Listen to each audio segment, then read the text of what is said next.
Thank you honourable P Selva रूस जी। माननीय श्री मनोज कुमार झा जी। शुक्रिया सभापति महोदय। कौन सुनेगा मेरी चाक दामनी का अफसाना, यहाँ सब लोग अपने अपने पैरहन की बात करते हैं। माननीय उपसभापति महोदय, माननीय इधर का इशारा किया, प्लीज। माननीय उपसभापति महोदय, मैं बजट पर आने से पूर्व प्री बजट कंसल्टेशन पर 30 सेकंड बोलूंगा। प्री बजट कंसल्टेशन होता है माननीय उपसभापति महोदय। मैंने उद्योगपतियों के साथ मीटिंग देखी, कॉरपोरेट हाउसेस के साथ मीटिंग देखी, और मैं आज की ही बात नहीं कर रहा हूं।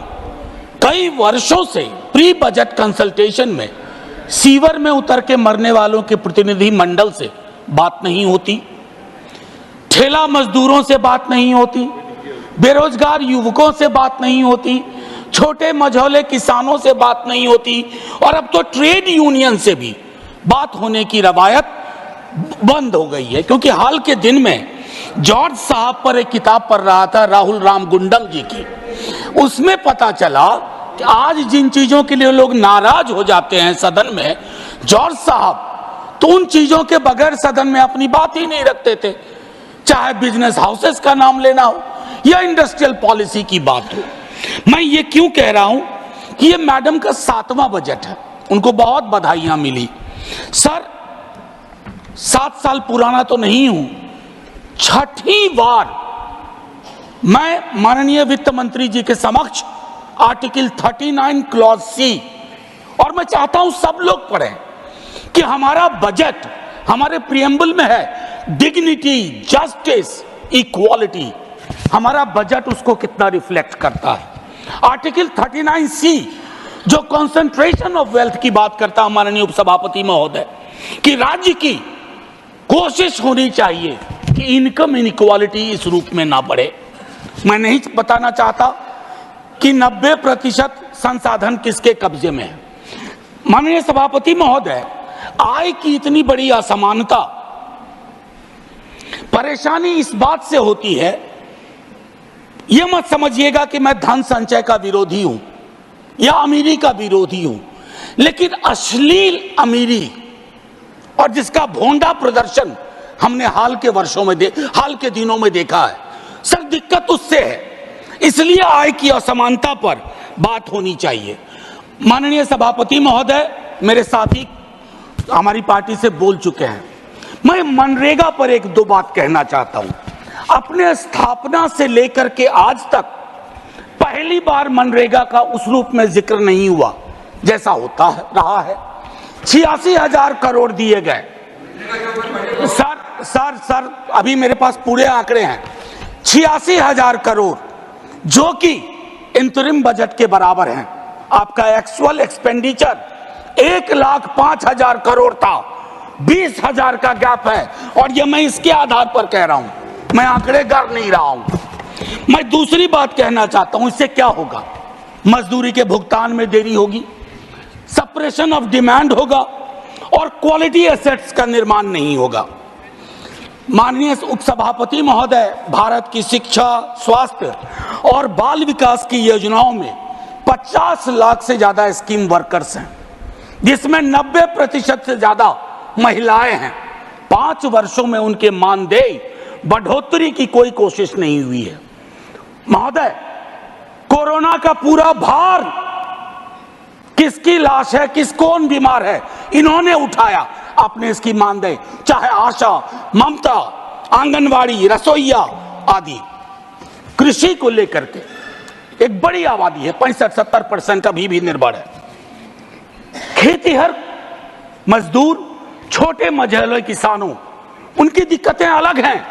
माननीय उपसभापति महोदय, कृषि के आउटपुट का आंकड़ा भी सवालों के घेरे में है, लेकिन सवाल लेंगे नहीं। Legal guarantee to MSP, what stops you? Please, मैं चाहता हूं इन चीजों पर खुल के बात हो। सर, 24 के मैंडेट की एक खास बात है, मैं पहले कह चुका हूं, दोनों पक्षों के लिए एक संदेश है। हमारे लिए संदेश है what you have done is not enough, और उनके लिए संदेश है एक्नॉलेज करो दिक्कत कहां है। एक्नॉलेजमेंट है इस बजट में सर, मैं इनकार नहीं करता हूं, एक्नॉलेजमेंट है। प्राथमिकताओं की बात होती है।